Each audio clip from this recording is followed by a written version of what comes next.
Good evening to the Troy City Council Committee of the Whole meetings. Our first item tonight is a presentation by Donnie Knight of the U.S. Fish and Wildlife Service regarding the removal of the Lowhead Dam. And the committee is being asked to provide a recommendation to council regarding authorizing the Director of Public Service and Safety to execute the required documents and agreements for the removal of the dam. This time we'll have Mr. Knight come forward. He has a, I'm sure, detailed and beautiful presentation to share with council and the community. We will give Mr. Knight the opportunity to go through the presentation.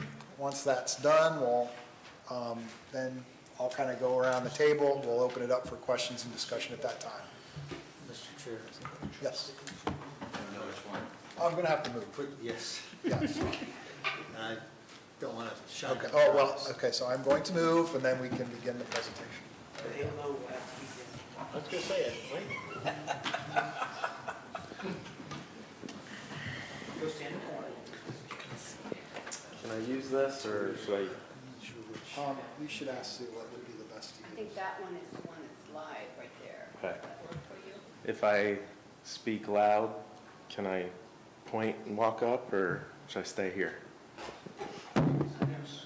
You do whatever you want to do, Donnie. Donnie. Okay.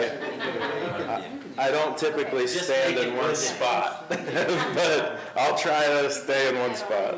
It's the Thank you. night show. Turn it on. Hello? Just be loud. Be loud, be proud on top of it. Maybe, I guess if you have one handy, it might not hurt. Get a laser pointer.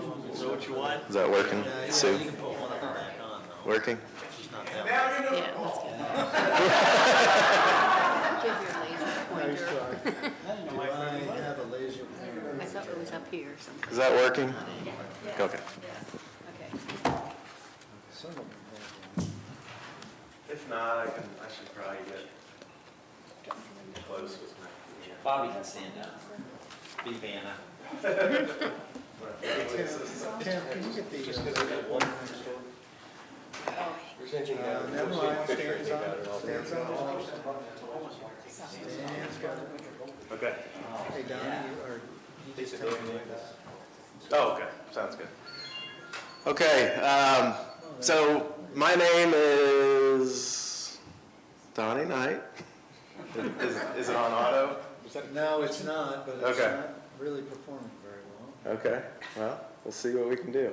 Okay. My name's Donnie Knight. I work for U.S. Fish and Wildlife Service. Cover 34 counties, southwest Ohio. I work under what's called the Partners for Fish and Wildlife Program. And we provide technical and financial assistance to non-state or federally owned lands.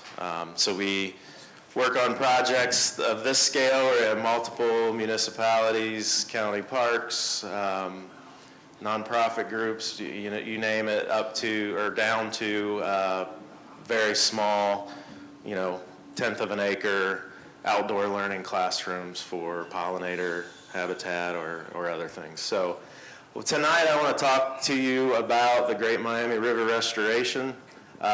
This is a project that we've been working with the city of Piqua, the city of Troy, the city of Tip City, and the Miami County Park District.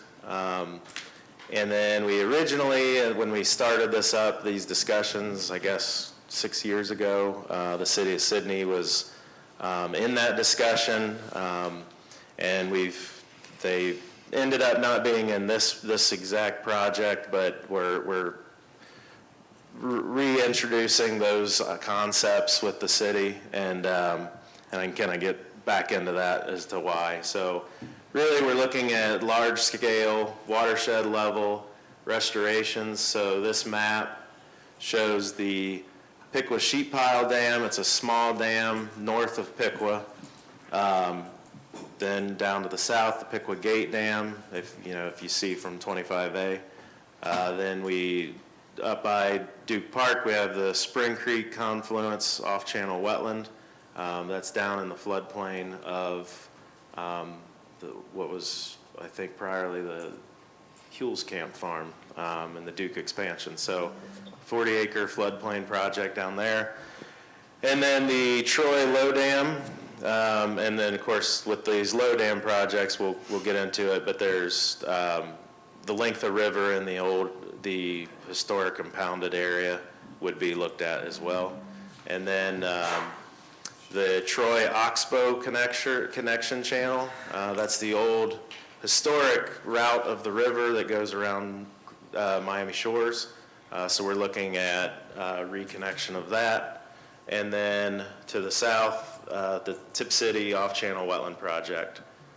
So I'm going to mainly focus on, unless there's questions for these other projects, I'm going to mainly focus on this Troy Low Dam area because it is the most visible. It's within the city limits. So I'll focus on that at the end. If you have questions or you wanted me to go into more detail on one of the other projects, I can do so. And then before I've tried to condense this down to a pretty short, concise presentation to get people up to speed that maybe don't know much about the project. I would really recommend, if you have additional questions or you want to just learn more about the details of this, we did a multi-year feasibility study, and that document should be available to everyone. It's not a short document. It's, I think, 137 pages, but it'll go into a lot more detail than what I'm going to be able to do in 30 minutes or so tonight. So, And Donnie, council, you all should have received a copy of that, correct? Yes. And read it thoroughly? there'll be a quiz at the end. Page 1. So I'll be looking at just really kind of going through that feasibility study. Again, just real short and concise, kind of talk about some of the different things we looked at.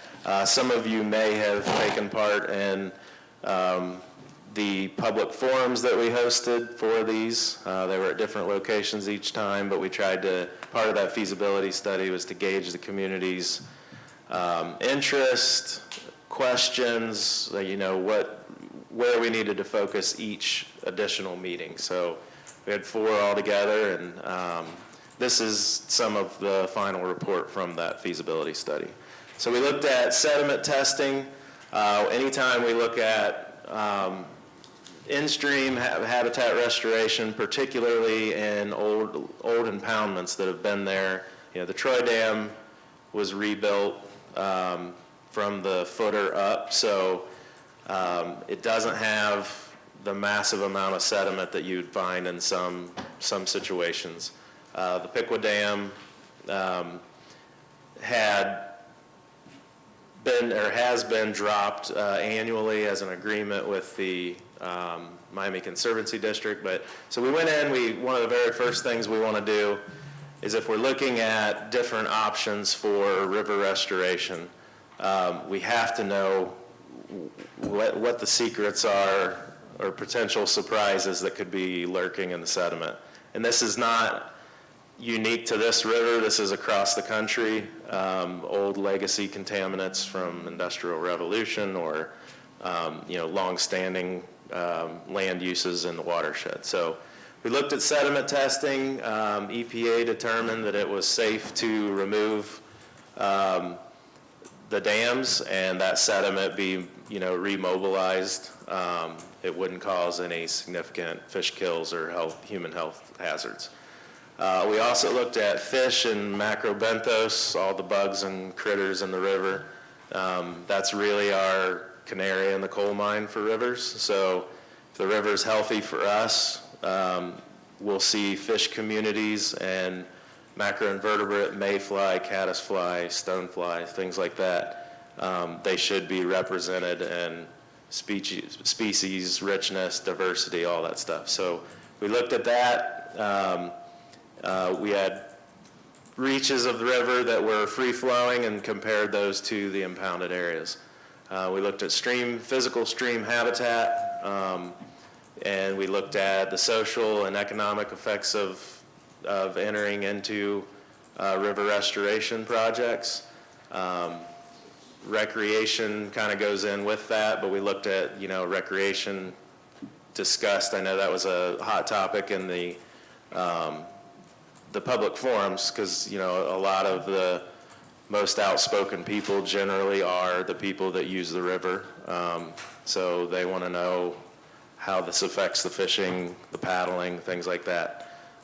Safety of the river, and if I'll take a moment here on safety. This is from the time we started this project till today, that safety aspect has become even more important. So if you're not aware, these low dams form a standing hydraulic in the river. So what happens is the water falls over that, it goes down, it scours a hole out below the dam, and that water then recirculates. It can be certainly at high flows, but even at low flows, that water can recirculate, and people can go out, recreate below a dam. It's a very popular place to fish, things like that. 2/10 of rain falls in the watershed. They go back out the next day, and this is stories that have happened over and over again. They go back out, do the same thing they did before the hydraulics formed. They get sucked down into the bottom of the dam, and most often don't make it out. It's typically a recovery mission. The city of Sydney, I said, was not part of this project. We just didn't get things in line with them to be a part of this feasibility study, but we've since added that because they've unfortunately had multiple lives lost on their dam by people recreating. So you couple that with, we've all seen the outdoor paddle sports, hiking, anything outdoors with the effects of COVID. It's been nice for somebody like myself that enjoys the outdoors to see that growth. You know, the paddle sports growth is well documented. It's been going on long before COVID, but we're increasing our number of people that are recreating and using our stretches of river, and it's a big, it's a big part of what the Riverway group, which Troy's part of trying to get people to look at the river, use the river. It's a resource. That obviously comes with some great things, and it comes with some risk. So, the safety thing, I think, is something we really look at. If you're interested in more details on the safety stuff of these low dams and the hydraulics, I would recommend you can go on to YouTube or Google Over Under Gone. It's a video documentary that was put together by the Department of Natural Resources in Indiana, and it goes into a little more depth as to just why these are so deadly. So we also looked at a very important part of this project in Troy is as it relates to drinking water, not only supply, but potential water quality issues. And we wanted to make sure that the removal of a dam, installations of various boulder structures, things like that, that we weren't going to negatively affect the drinking water supply or quality of the water. So that was also deemed safe, and we're able to move on it. So no major red flags, at this point in terms of just the habitat, the water quality. We're looking at, in most of these cases, the Great Miami River is considered exceptional warm water habitat, except for these stretches of impounded water in the dams. Reason being, it slows the water, you trap sediment and nutrients. We were talking earlier about nitrogen and phosphorus. In high water events, we see peaks of those, as well as the sediment. So with that, the warming water, the slower water, you get nutrification of those pools. You've probably seen the algae growing along the river from Treasure Island down to the dam. And again, that's not unique to Troy's. That happens on all of our dams in these waters. And then the fish community responds. This time of year, you're not going to have much in the way of fish community. Some carp, green sunfish, things that can tolerate poor water conditions. So, go ahead, Patrick. I talked a little bit, key benefits to moving forward. The paddle sport boom, as I put it, this is well documented, the numbers of paddle sport licenses has just continued to skyrocket. This is not just related to COVID. This was happening 5 to 10 years before COVID, and it just continues to grow. So I think something that I'm sure is going to come up, it has in, I think, every discussion about this with public forums, is obviously Troy and Piqua both have a historic connection to how the river is now. So I grew up in Troy, have family in both Troy, Piqua, Tip City, all up and down the river. So I remember the hovercraft races in Troy. I remember seeing things like the skiing and different things, and I never saw the drag boat racing in Piqua, but so there's a long history of these pools being used and utilized, skiing, boating, whatever. But we can, if you look at it, there's really nothing holding back that happening now. This is a point that I've made in the past, in that you're still allowed to use a motorized boat in these pools. At a very low level, there is some. It's not that there's no usage of motorized boats. But I think a big difference with removing the dam, and obviously that's going to change the river, and we'll talk about that. Something we have to consider is are we taking that historic use of the river away, or is that historic river, the use of the river, just changed? So I think one of the things that we look at, I was down on the Ohio River this past weekend. A lot of people that are looking to water ski, run jet skis, run a power boat, things like that. We have better, improved infrastructure with our roadways. We can get to Lake Cumberland or the Ohio River or Norris Lake, things like that, really quickly. The cars are better, boats are bigger, faster, everything like that. So, I think, to me, this is some of my personal thoughts, not necessarily, but it is backed with the paddle sport, how the river is being used now. And that paddle sport boom, I think, is nothing to shy away from or not to consider. If you go this summer, if you were to drive over the 41 bridge south of Troy, there's no less than 20 to up to one day there was probably nearing 40 cars parked at that river, accessing that river. And they were accessing the free-flowing sections of river. So we don't have to have the historic pool. It is certainly different, but I think there's a lot of ways that we can make it safer. The hydraulics that are caused by these, we can improve water quality, and we can actually make it more desirable for the people that are using the river, and that being the paddlers, the fishing community, things like that. And then this last one here, connecting downtown Troy to Treasure Island, that's probably, honestly, the selling point. I can get excited as a biologist and talk about bugs and fish, but I know that's not selling it to most people. It's really looking at what Troy's done already. In Troy, I think when we started these discussions, Troy was the Treasure Island renovation, restoration concept was really kind of taking off.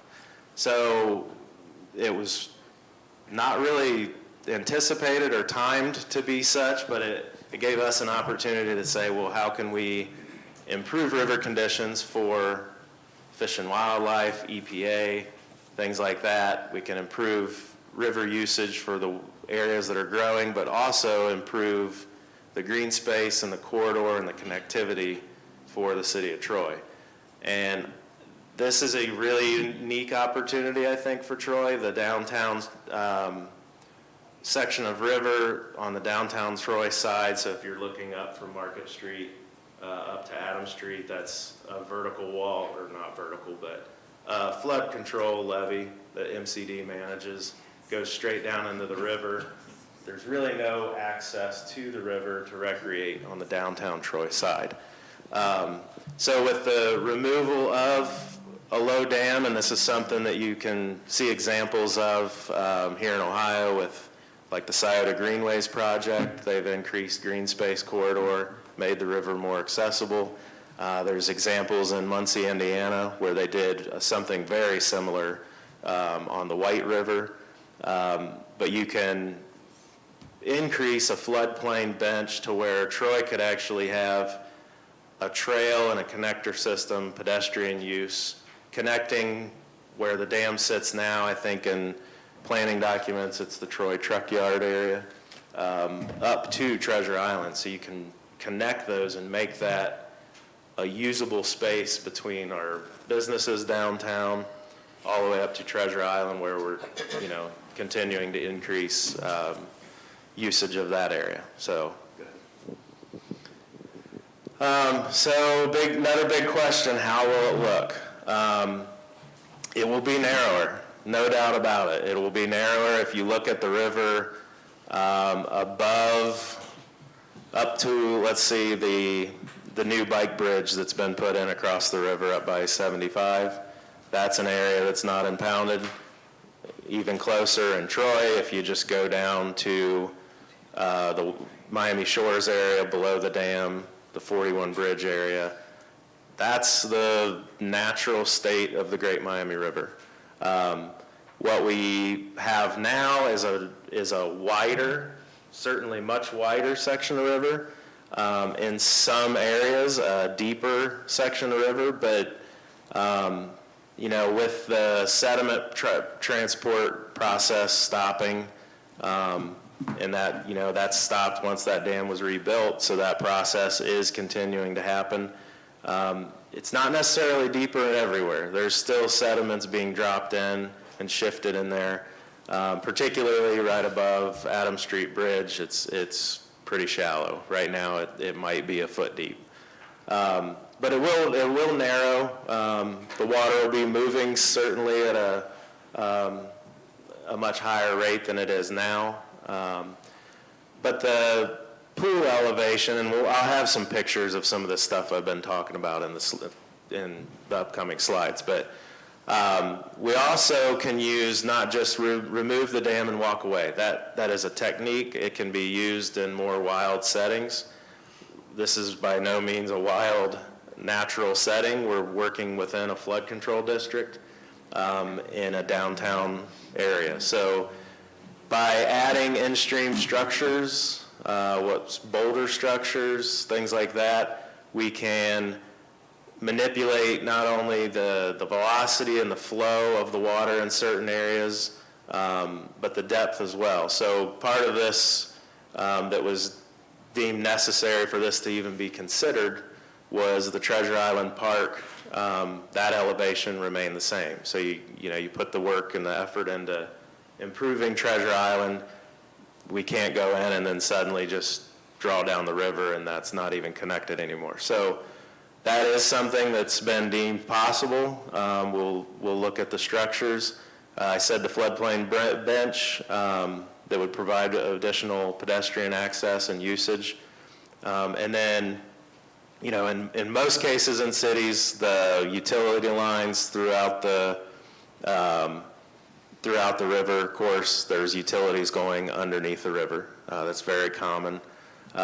So we'll be looking at rock riffle installations. They're small versions of something like a boulder structure. It's just to ensure that stream bed remains stable and you don't get head cutting or washing of gravel to expose potential utility lines. Most of them all seem to be deep enough that they would probably be fine, but you don't really take a risk for that, so you install and make sure you protect certain segments of the river to where they're not moving a bunch. Go ahead. So a boulder structure that we're looking at, it'll probably end up being, at minimum, it was going to be one, but I think we'll end up seeing multiples of these in certain areas, and that really comes down to we can meet the needs of keeping water in Treasure Island really easy with just one. We'll probably break that up into two. It provides more area to recreate, more areas to fish, and it makes it really more fish friendly, so we can have fish passage up through those. So that's a W weir, what's called. And as you can see, this is South Platte River, so it's not, the concepts are the same, but this is basically a rock structure. You've got flow going this way. The lowest point of that rock structure, which would be here, and then as you look above it, or each of these sides, you'll have, even at low flow, you're going to have water concentrated and moving through these areas.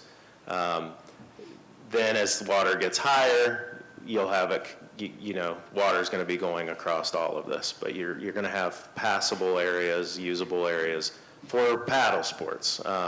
This is not something you would run a motorboat through.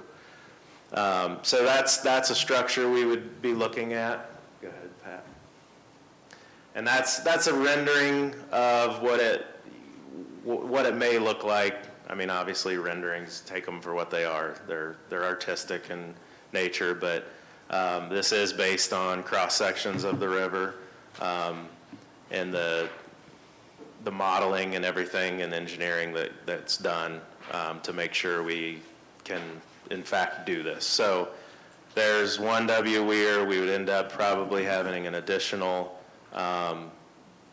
before Adams Street Bridge. So go ahead. And then I talked about utilities. So your W structures, W weir structures would be more up in this area. That could end up being one. As we get down in here, we'd probably be looking at riffle structures.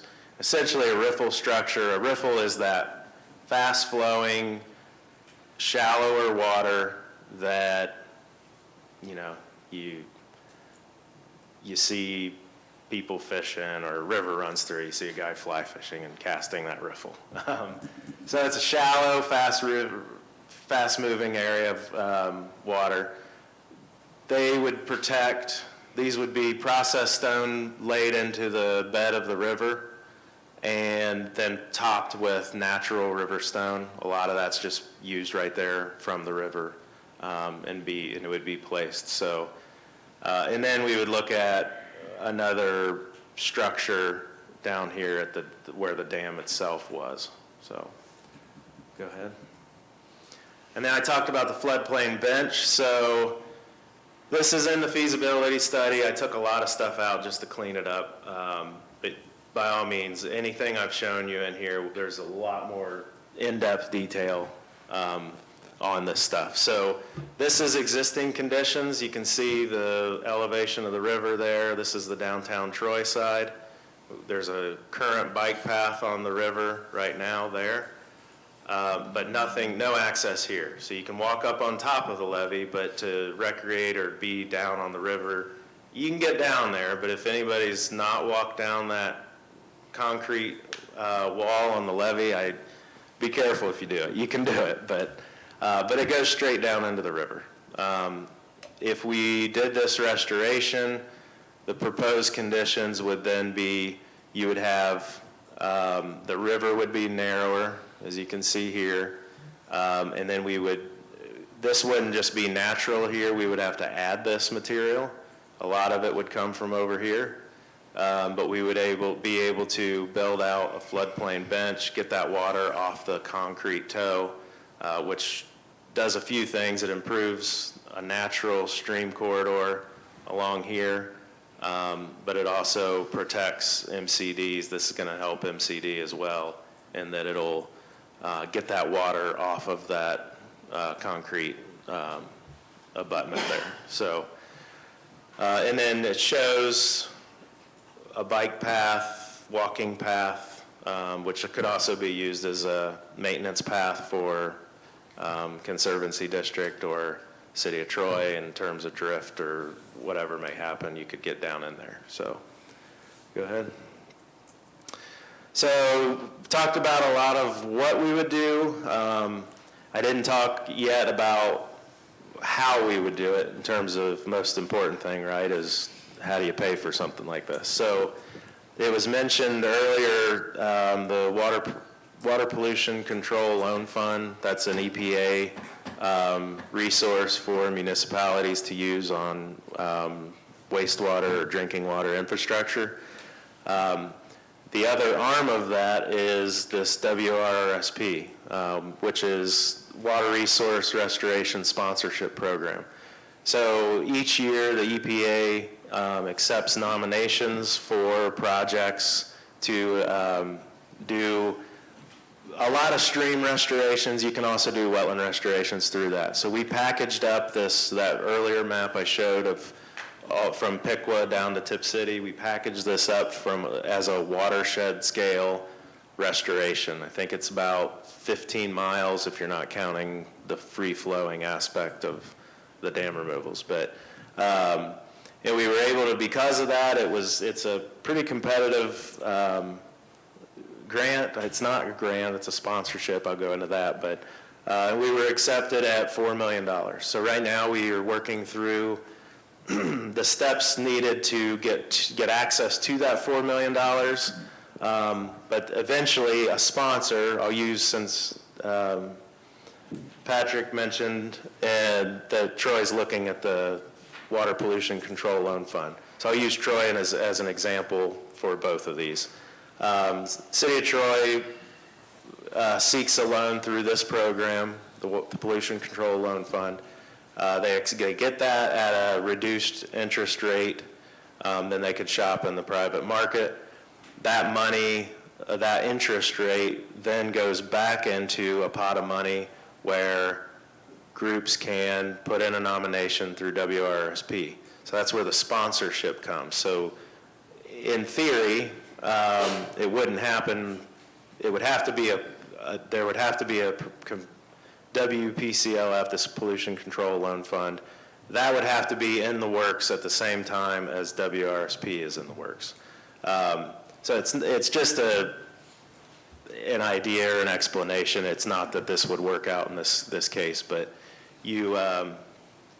that interest rate would then support this project. So that's the sponsor. Yeah, the $4 million, I did mention the Tip City and the Duke Park expansion projects. We were actually able to write a H2 Ohio restoration proposal, and I was able to pool, we were able to get $500,000 for those wetland restorations. So the Duke project will be wrapping up here in the next couple weeks to make the connections to the river. And then the Tip City one will be starting here hopefully by the 1st of September. So that money that was going to be used has just increased our usable dollar amount for the Piqua and Troy restorations. So go ahead. So that was fast and furious, and certainly not the detail that we've been working on in the feasibility study, but hopefully I can help answer some questions, as I know there's probably going to be plenty. Ready for questions? I guess. I have a question, because it's not on your chart, but in your feasibility study, you have a graph 8.6 that shows the current water level and the level once the dam's removed. Correct. And I'm not an engineer, but there's little squares that are, I assume, showing that those are consistent levels of measurement. So you're going down almost 2.5 times on that graph. Mm-hmm. So I guess here's my question. Do you agree with that premise? Yes. Okay, so now here's my question.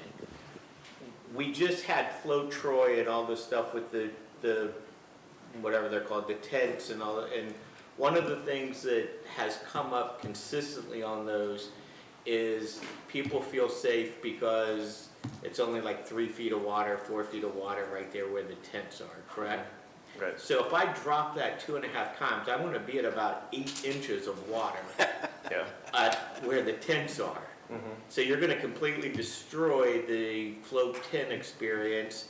You're gonna completely destroy the Treasure Island going in experience. I mean, no one's gonna wanna put their kayak in on 8 inches of water, would be my guess. I don't, Well, so we have to look at it this way, a couple things. One, we're gonna maintain pool elevation at Treasure Island. So how though? To we're the building W- those through the W To the W weirs. weirs. So we're giving up, so there'll be no, we'll never have motor boats back on the river. From Treasure Island north to where you can currently run a motorboat, that would not change. So the lagoon at Treasure Island, out into the river and upstream as far as, depending on what kind of boat you have, I mean, I do it myself, so you can get up to the little, I don't know if it's Concord Township, or there's a township little roadside park. You can get about to there. Okay. You know, depending on how. But the old ski shows of lore are done. Right, correct. And I guess, you know, to that point, how long's it been since the ski shows have happened? So I guess, but here, so then, if it's gonna go, here's what I'm not a physics major by any stretch, but if I take my hands like this, Yep, and I go like this with water, it's gonna make my water deeper, right? correct. So if I By- narrow the river, why is my water not going deeper? Well, it is, so you have to look at, right now, can I set this down? Sure, So sure. everybody can hear me fine. If you're looking at, right now, we have a very unnatural stream width, right? For the amount of, the volume of water is not gonna change. When we remove that dam, that same volume of water that's coming down the river is still gonna be coming down the river. So we're concentrating that to a narrower footprint. So what's not being accounted for in like that cross-section of the river is that, one, there's structures that would be put in place throughout the river that are essentially grade control structures. So there's a riffle, you have a buildup of material, it comes down. It's not a dam, it's a riffle. So you can still add water, stack water, whatever. And then another key to that, and it's not up, but if you noticed on that W weir, and I tell you to go back and look at figures on things like the W weirs. If you look at those concentrated parts where the water drops down through that structure, those structures can actually, we can use them for stability, to keep sediments from moving in certain areas if we don't want them to, like in the case of the utility line. But we can also use those same structures and those same concepts and techniques to help start to scour and move that sediment that's been stacked in that river. So right now you have, and that's where I talked about physical habitat of a stream. If you look at, I would use 41 Bridge as an example. You go over that, it's not all one homogeneous stretch of river, right? It's got turns and islands and different little things, characteristics. So that same thing with it doing this, it's doing this as well from a depth perspective. Right now, with that river, because we've stopped that energy, that sediment transport, it's stopped on the face of the dam, right? So what you have is a homogeneous, I mean, the bottom of the river in downtown Troy is, I mean, almost as flat as the top of this bench, right? So you're seeing what the river looks like now, but it's in an unnatural state right now. And whether we put structures in or not, which we are, we have to be able to ensure different aspects of this work. But if we just remove that, Structures being like the weir. the weirs and the riffles and things like that. So how much water goes over the weir? Well, it depends on which portion of the weir you're talking. So I don't know why they don't call them M weirs, but it's a W and M, whichever way you're looking at it. The upstream side. Because we don't want top of anything the with an M, okay? We're still in Ohio. Yeah. So the W, the bottom of the W, which would be on the upstream side, That's built, I only showed you an upper view, but if you look at a cross-section of that, that structure is built back into the river elevation. So your rocks are lowered back in at those points. But are we gonna have to worry about 8-year-old kids trying to walk on the rocks on the weir across the river? No, there's no hydraulic. Now, there's no situation where you can take risk out of. No, I'm not, I'm just inquiring, I'm not Well, no, criticizing. so can I say that no 8-year-old kid will potentially get hurt by walking on a W weir or any section of river? Of course. Because it's not gonna be like that deep, right? I mean, it's like what, at Yellow Springs, And- like if you go hiking in Glen Helen, there's And- water that you cross the river through. Yeah, so these are, I can't, with river restoration, rivers in a natural state, or if we're building these, there's not one depth. I mean, I just can't tell you in this spot, it's gonna be one depth. But you can't tell me we're not gonna lose Treasure Island. You're not gonna lose Treasure Island. Treasure Island's pool elevation, from somewhere between the lagoon and Adams Street Bridge, there'll be one, probably more than likely 2 of these structures to maintain pool elevation at Treasure Island. So in the idea of the camping tents, they would maybe have to move upriver a little bit, but there's still plenty of area that you could still utilize tents in that stretch of river. So, but from an aspect of, kids walking across the W weir structure or a riffle, a more natural, I hope that kids would walk across those rather than the dam. Unfortunately, I see it, I use this river whether it's work-related or recreational on my own, and I see far too many people walking the face of those dams, not knowing the risk, unfortunately. So, is it safer than a low dam? 150% yes. The last time we had this meeting, there were multi-jurisdictions. I think Tip and Pip were there. I remember the Pip one there. Has anyone else, has any other government entity had a vote on removing, has Pipwood decided whether they're gonna keep or remove their dam? I don't know in terms of actual votes if they have. They're still going through the monthly meetings and discussing the process. So I don't know in terms of what they have to, what their process is gonna be, but as I understand, everything right now is still in support. Because they have 2 they're taking out, right? One taking out, one modifying, we're just putting a riffle. The one north of Pick was, quite honestly, it's only that tall. Steel sheet piling driven into the river. It's in bad shape in some areas, so we're just putting stone in to where it looks like a natural riffle that you would float through on the river.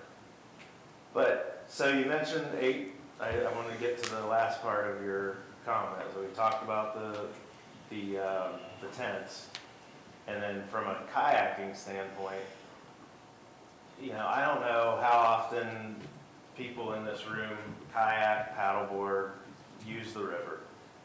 But, 8 inches is more than enough water to kayak. I take a 16-foot fiberglass drift boat that's built in Idaho and used for huge, large western rivers, and I can float from Sydney down to Dayton any time of the year. Does it mean I never have to get out and walk it through a riffle? Of course not. I mean, it's a river. But if you look at usage right now in the river, compared to, and I'm not saying there's no usage of the river pool in Troy or Pickwick. There is. Of course there is. But if you compare a Saturday afternoon at 41 Bridge or other places that are popular access points, I can tell you there's drastically higher numbers of people using those same kayaks in those areas where it's not a maintained depth of 4 to 6 feet. So it's gonna be different. There's no arguing that. it's different, it's not an impounded pool. But I really think from the idea of the Riverway Group and everybody, all these municipalities looking at how do we improve the usage of the river, which ultimately, if people are using our section of the river, they're stopping and eating dinner at our restaurants, buying gas at our gas stations, you name it. The economic side of it comes too. It doesn't, they don't get everything.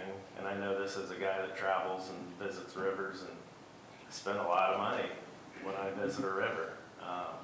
So that, I think there's a trade-off certainly in some aspects, but I think the benefit far outweighs, in my opinion, based on the trends that we're seeing of river usage and the people we're trying to keep in our cities and our next professionals in our workforce. I mean, this to me is a no-brainer. But We have kayak storage at Treasure Island, right? Yes. Is it going well? Are people using it? Not yet. So there's your commercial, everybody. Use the kayak storage at the river. Any other questions? Yes, Mr. sir. Phillips? So, how tall is the low dam on our river? I don't have those cross sections. Don't quote me on it. It's somewhere around 6 to 7 feet tall.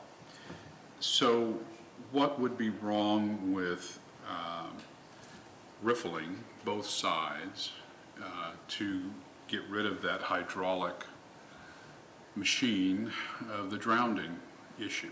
So you're talking to make sure you're not talking the right side of the dam and the left side, but I'm talking upstream and downstream. literally both sides, to Okay. have a gentle up and over and down. It is possible. I'll say that things to consider and why we typically don't go that route, it's because to get funding to do that, you're gonna have to have some major, so I'll give you an example, northeast part of the country, they have historic Atlantic sturgeon and striped bass runs. Their populations are not doing well, they haven't been doing well for a long time. These are dams that are still being used. So the benefit in that case to get those fish that are economically important as a food fish or a sport fish outweighs they can't do both in that situation, where you're still gonna have water quality issues in that pool, right? Because you're not, that process and that sediment transport, the warm, slow water, that's not gonna change. So in our case, where we don't have something like Atlantic sturgeon coming up the river, it wouldn't, because we have multiple dams that would have to be removed as well. But to be able to get funding, because I think we talked about it in another discussion, phosphorus and nitrogen, that's driving the funding ship right now. Whether it's Ohio River Basin, Mississippi Gulf hypoxic issues, to Grand Lake St. Mary's and Western Basin of Lake Erie, we're having these blue-green toxic algae blooms, and it's because of these nutrient loads in our waterways. And then, on top of that can cost municipalities with drinking water systems that are pulling off that, which is not the case here. But so I guess you can do that. It is an option. It's not a cheap option, because you're talking to get a 20-to-1 slope or something front and back that's stable in a river with a dam that size. It would be a lot of material, a lot of trucking. It's possible, but typically you would have to fund that privately because of the benefits. By us accessing these water quality grants, we have to show an actual improvement in water quality. So with that impoundment staying there, we wouldn't have as they say, EPA, the ecological lift needed to score well to get the money. It wouldn't be there. But you haven't talked about any water quality issues that we have right now, that we're in a danger zone or anything like that. So if you look at Ohio EPA water quality studies, they do them. I think the most recent for this section, that which they deem the middle Great Valley River. If you look at them, they're pretty large files. There's a lot of information in there, but they're open, public, you can access them. The water quality level in these pools drops off to outside of exceptional warm water habitat in all of our impounded water. But they're talking about habitat for fish. But Well, no, not necessarily. That's sediment, loading, nutrients, possibly toxicity. I mean, there's a whole list of different compounds and chemicals that they look at. And then it's also dissolved oxygen, things like that. So all of that is, if it's bad for the fish, it's bad for us, right? So, But I'm not hearing that we have that issue. Those are potential issues if X occurs with more Well- sediment, or we have pollution, or an influx of chemical A, B, or C. right. But what I'm not hearing is that right now, we need to flush this stuff, other than it would be nice to do for the fish. And I'm very oversimplifying that, but that's what I'm kind of hearing. So correct me if I'm wrong. So it's a matter of what is your risk level? Certainly the water quality, personally, I would not swim in the pool of Piqua or Troy this time of year. The amount of algae and potential E. coli, different things, that all fluctuates. I mean, these things don't stay, this is the chemical, it's at this level year round. It'd be a lot easier to deal with then, but throughout the system, there's cleaner waters to, quite honestly, to swim in, recreate in, especially seasonally. You absolutely have E. coli spikes. I mean, I think MCD documents that pretty well. Donnie, didn't you just say that there is data in this section of the river that OEPA has Correct. that shows that we've been outside the tolerable limits? Correct. So it's not a possibility, it's already been documented. But So again, It has been documented. okay, We have that issue. and I'm not wanting to argue No, that, that's but I all right. just haven't heard that. Yeah. And again, is that the seasonal thing that occurs? Well, Or are we doing this on a kind of a standard level that is above normal, I would ask? So, there's seasonal times where MCD, OEPA will tell you, you really shouldn't be in the water recreating, particularly in a way that would get water around your mouth, ears, nose. That's typically in higher water, but it doesn't have to be flood level. It's higher water where there's runoff. Where there's runoff, you have, we focus on particularly E. coli because that's the one that's going to affect us the quickest and the nastiest. But there are sections of exceptional warm water habitat that experience that, to be fair. But what you have is you have longer durations of poor water quality in these pools. You're trapping sediments, so even though our levels of, the sediment testing report can be found in the feasibility study, you can actually see how many compounds they tested for. And you'll see they find compounds. I mean, it's not, they have to determine, will removal of this dam Be detrimental to the be downstream. detrimental to the downstream. And so it doesn't mean they're not in there. The sediments, like if you look at, the Treasure Island area, where that's probably an area you would get the highest amount of recreation, whether it's now or if this project were to occur. Those sediments that get stacked up in there, part of that is there's a lot of nutrients that are getting stopped. They're not moving through to be uptaken through the natural processes. They're staying and dropping out into these pools. So I understand what you're saying. It's not as clear and simple as there's a baseline and this is it all the time. There's a lot of variables on, what's being done up in the watershed, land uses change, what's the flow of the river, are we getting gully washers? But yes, generally speaking, we are right now we have poorer water quality in those pools compared to other stretches of the river. And so the installation, excuse me, if we remove the dam and install the weir or weir systems or riffles and any combination, that would improve our water quality throughout our system here. Correct. Correct. And that's why EPA provided that funding or accepted that nomination, because we had to show, we had to reference these studies, their own studies. They want us to use and reference those. So we reference those and we show that's our baseline.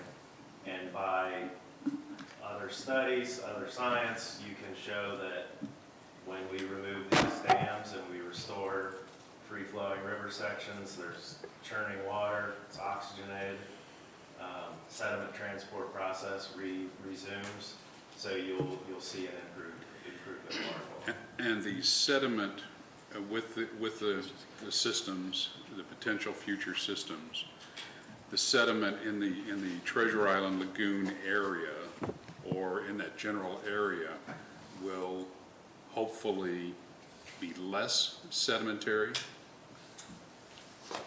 No, there are some things that I know the city of Troy, outside of any discussion I had, has looked at that. Quite simply, that's off the main flow of Right. current. It's out of the right? channel.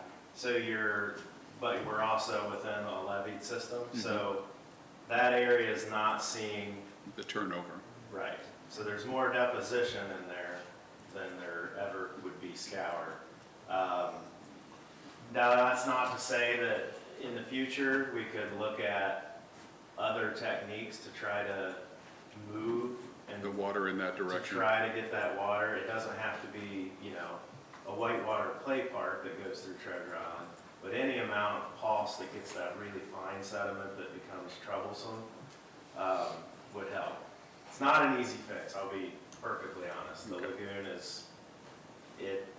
to give you an example, the reason we're digging up like at Duke Park and down at Tip City, these basins, is for water quality, and it's to, when the river comes up, it's to purposely pull sediment and nutrient-rich floodwaters off of the main river where it's just shooting down the river. It's to direct it in there to be uptaken by wetland plants and different things. So that's a tricky one. Gotcha. So Thank you. I should say that would fix Mr. it. Twiller?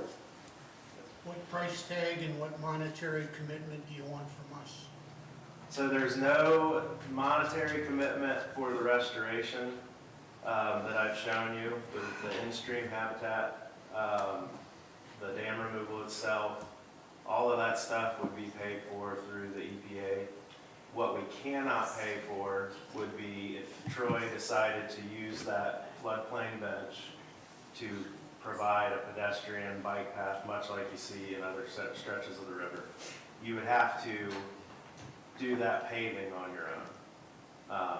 But other than that, the floodplain bench itself, the riffle constructions, the boulder play areas, all that stuff would be covered under this nomination.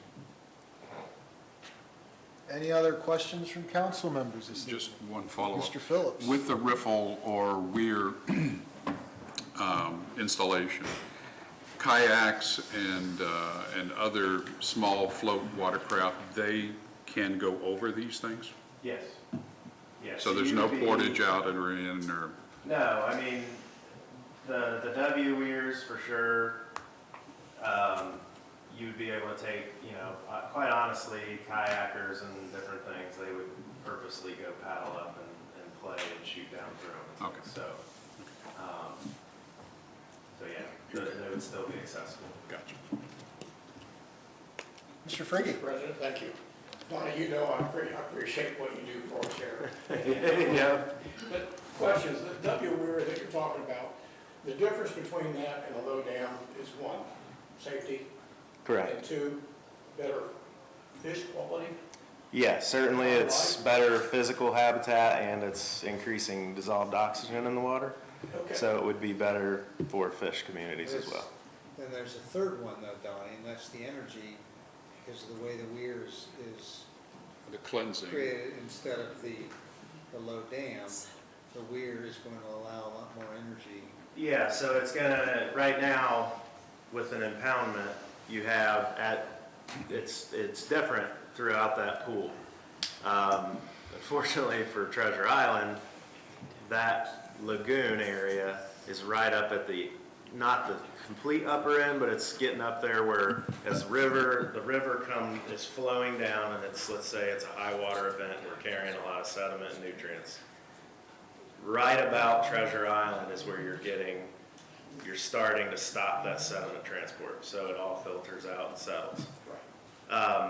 The difference of these structures is that they are, you've got grade behind of sand, gravel, natural river material, and then you have those chutes that push through. So you're gonna be able to move more sediment through those areas by installation. You and I have talked about river quality before. Are you saying that the Miami River between Piqua and Troy is not healthy at this point? Between Piqua and Troy, it's exceptional warm water habitat. In the pool areas, the impounded areas, it's not exceptional warm water habitat. Now, again, there's different levels. Exceptional warm water habitat is what we strive for all of our waterways. It's not to say that even exceptional warm water habitat still can't be better. But that's the goal we're going for. So in the pool, the impounded areas, the areas impacted by the dams, that's where in the EPA studies, and it's not unique to this section of the river, this is throughout all of the river and in other rivers throughout the state of Ohio, this is where you get the drop in water quality. And I can provide links, it's probably in the references in the feasibility study, some of these TDML reports and things that talk in a lot more detail, obviously, on the water quality. If we could address the safety issue at this point too. Patrick, do we know how many incidents we've ever had at the low dam? We just had one, a rescue last year. Okay, how many in the last 10 years, do you know? Have we had any deaths? No, Okay, that's a good thing. not that I'm aware of, not in our low dam, have we? Yes. It's been a long time. I can't think of When any. I was in high school, there was one. Long time. Yeah, my brother was involved in a rescue at the Miami River Not in the last 10 back in years. 1968, and a baby drowned, a boat tipped over and drowned, and my brother was trying to rescue. He rescued 2 or 3 people out of the boat, but couldn't find the baby. We have had some near misses recently though. So we had him. But you're talking attributable to the dam itself. Correct. I mean, water deaths could occur anywhere. But we're talking, I know of one, but, there's a lot of near misses. I can't speak to exact numbers on this dam or any other dam in the country, but it's well documented, Oh, there's, so it's, and I didn't bring it up because it's way outside of what I do in this line of work and how it relates to safety with dams and ownership. But to give you an example, there's 2 dams that were moved recently in downtown Columbus, the 5th Street Dam and the Front Street Dam, or basically in the Scioto River, and then the Olentangy.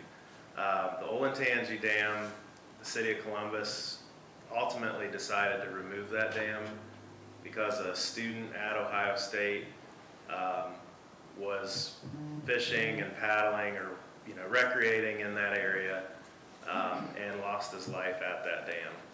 So I can't, you could look up probably what kind of litigation there is on deaths at privately owned or municipally owned dams, but I can tell you that that was a major concern, that the mother voiced her opinion that why is this here right by campus when it's a known drowning machine, so they decided it wasn't worth going through the legal process to see if they could be,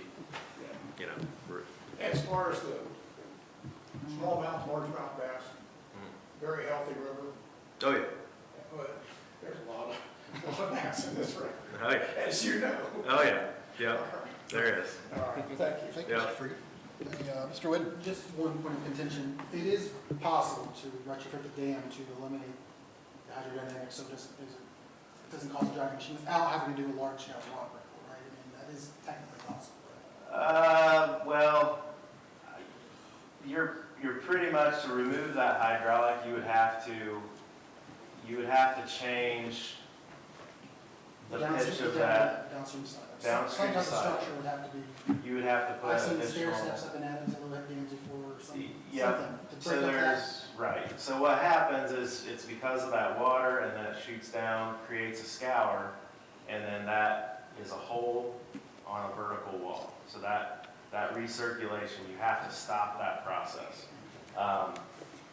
Really, I don't, the most feasible is, in the way I've pretty much seen it happen on all of the dams that can't be removed, is you have to install, whether it's a continuous grade of stone, or if there's stair steps where there's little settling pools that are calmer water, but you have to address that. So if it was a ramp, you could do that. There are cases where, there's one in Michigan, I believe on the Flint River, where they started and they made sure they didn't have enough drop in elevation on the very top of that dam.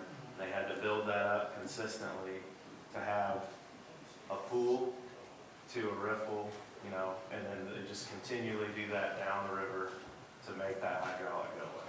So that would eliminate the danger, but not, kind of take away everything else off the table that we've talked about. It's not- Yeah, so it can be done, absolutely. The water, the funding part of it is where you would run into a lot of hurdles. So yeah, because you're not going to get the water quality improvement. Fish passage is not going to occur, sediment transport. So could you do it for a safety aspect? Absolutely. And if that was the only option, is to do that, it's still better than leaving the dam as it is now. Any other, Mayor? So Donnie, when was the dam put in? Well, the original dam that's been replaced, there used to be a dam, and there's a picture of it. I actually didn't know until this feasibility study started. There was a dam between Treasure Island and Adams Street Bridge, pre-1913. So there's that dam, I don't know, pre-1913, that's all I can tell you. That's fine. The Troy Dam, does anybody in council know? What? Staying left. Was that old? Let me answer that. Well, that's not important. So to me, we're Stand would removing the dam, which was not a natural, original part of the river. Right. And I can only imagine the discussions that happened when they were talking about damming up the river. I'm sure people sat around in a room like this and discussed the pros and cons. Right. So basically, we're taking the dam out, restoring the river to its natural flow. We're going to see it deepen, we're going to see it narrow, because right now it's dammed up, so it is wider. Yeah. But it's going to deepen and narrow, and it's going to run clear. The riffles and the weirs allow the sediment to flow, and sorry to say this, Donnie, I don't care about the fish.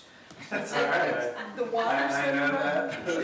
the water's going to run clear. Yeah. and it becomes more usable to people in the river. Right now, you don't want to see people in the river. Anyhow, that's from all the meetings we've sat in, and I've sat in on a few of these, multiple hours, that's my takeaway. Yeah. We're restoring the river to its natural flow. It runs deeper, clearer, Yeah. a little narrower. Yeah, I mean, I'm not gonna deny it's different. It absolutely is different. It's not going to be what it is now. But it's not now what it used to be. Correct. And I still think, though it is different, I think there's this study and trends in river usage and how people are recreating on a river. I really think the way it's being utilized now compared to how it could be utilized, you could see a really nice increase in river usage along with water quality, safety, all that stuff. I think, and there's a lot of examples of this. This is a hot topic right now throughout the Midwest and beyond. We don't have the same issues that they have in the West where there's major agricultural production utilizing these dams. There's historic migratory salmon runs that are being blocked to native people out there. I mean, those are very complex. Really, we look at these and it's pretty simple. We can provide a safer area to recreate. We can improve water quality. And with the way our rivers this size are being used, we can increase the paddle sport and recreational aspects of it. So, Thank you.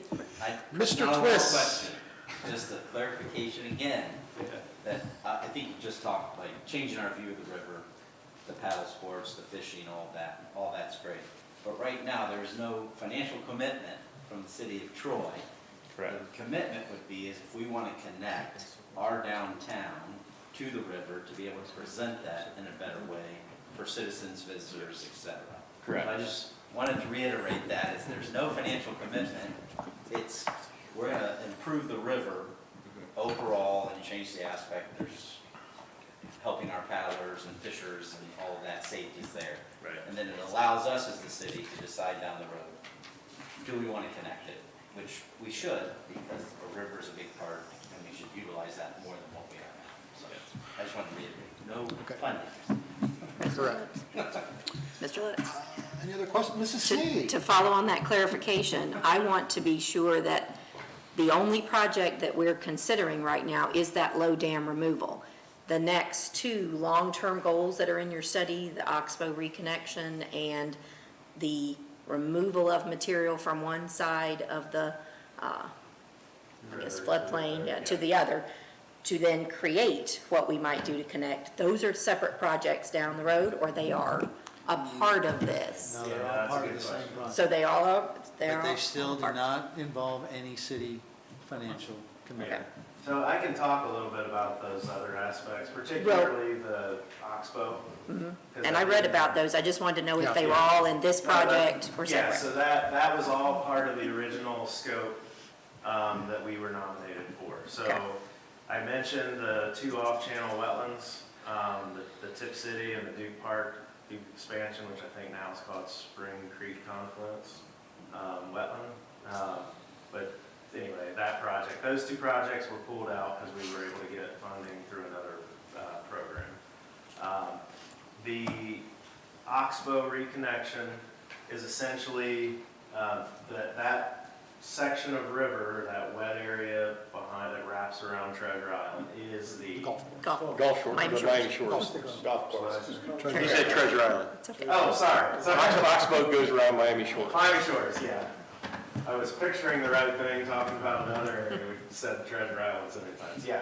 So the Miami Shores Golf Course, if you're not familiar with it, it's very obvious from an aerial view, but as you drive into Miami Shores, you see from the dam, it's not as noticeable from the dam to the road, but then as you go back, it ends up going around the golf course and it spills back out above the 41 bridge where there's a low water bike crossing.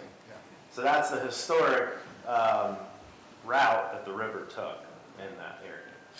Post 1913 flood, that was one improvement to convey water quicker get it down through that area, because that's still, this section of Troy, as you talk to MCD, this is still a very tricky spot. They're not getting the flood capacity and flood conveyance that they would like. Fortunately, that's another point of this, is that I know it really doesn't matter, that's why I haven't brought it up, but this has been shown we can actually increase flood capacity storage for MCD through this area, through these projects. The removal of the dam and then the reconnection of the oxbow. And essentially, it's really a cut and dry project as the rest of this, how it relates to the rest. We're essentially talking about multiple precast box culverts that you might see, in a road project or a bike path you put them in. And those precast structures would be set down in to where water could then flow when the river comes up, instead of it getting stopped at the roadbed until it gets high enough, which it does occasionally, but it basically has to crest the road and then go continue on. This would increase the frequency that water can continue through the roadbed and continue its natural course. So it is part of this, yes. Any other comments or questions from council members? I see audience members. Will give you the opportunity to speak for a couple of minutes. Will you please come to the podium, give your name and address, and please be mindful of the time. My name is Kathy Loring, and my address is 478 Robin Hood. Okay, My question is an agenda question. correct. Go ahead. I was led to believe that at this meeting, there would be a straw vote about the issue of a sanctuary city. I can't seem to find it in this packet, and I wonder if I'm just missing it? No, but I will say, in a brief conversation with a couple council members, they've asked that to be added as a third item. So we'll get to that towards the end of the evening. So it's not here, all right. Okay, I'll wait till then. Okay. Back to the discussion at hand on the dam. We've been asked to provide a recommendation to council regarding the authorizing the Director of Public Service and Safety to execute required documents and agreements for the removal of the Lowhead Dam, which Mrs. Snee pointed out included the Oxbow project and other ancillary items. How does council wish to proceed as a committee of the whole? Recommend we proceed. One. Second. Two. Move forward. Anyone not wish to move forward? I'm good with going forward. Ma'am. Everyone support wishes it. to move forward on that item. Moving on to item number 2, Federal America Rescue Plan Act, discussion, allocation and development department organization. This time we've been asked to recess into executive session for the purpose of considering the appointment, employment, dismissal, discipline, promotion, demotion, or compensation of a public employee. I would move we go to executive session, Mr. Second. President. It has Second. been moved and seconded. Mrs. Knight, will you please call the roll? Certainly. Mr. Wooden? Yes. Mr. Swazer? Yes. Mr. Phillips? Yes. Mr. Seaman? Yes. Mr. Schilling? Yes. Mr. Twilliger? Yes. Mr. Twist? Yes.